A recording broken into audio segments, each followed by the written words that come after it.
prendre des notes encore, il y en a vraiment marre, il n'y a que le net. De toute façon, avec le net, on peut tout retrouver.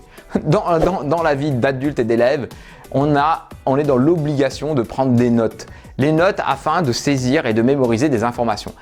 Écrire favorise la compréhension et la mémorisation des informations retenues. Et cela permet aussi de mieux restituer ses connaissances. Donc, la prise de notes permet de conserver l'essentiel des informations des cours, préparer un exposé oral par exemple, se constituer une documentation, former son esprit d'analyse et de synthèse pour gagner du temps par la suite dans une recherche d'informations. Pour réussir, cela va demander à chacun de réfléchir à la façon la plus efficace et la plus fiable de prendre des notes.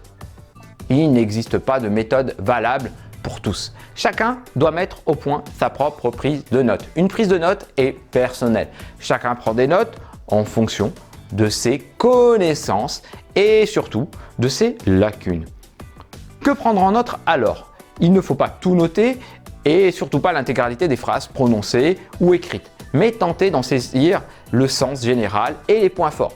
La prise de notes dépend également beaucoup de la situation dans laquelle on se trouve en classe, chez soi, derrière un livre, devant la télé, sur le net, dans une conférence et de ce que l'on désire faire de ces notes.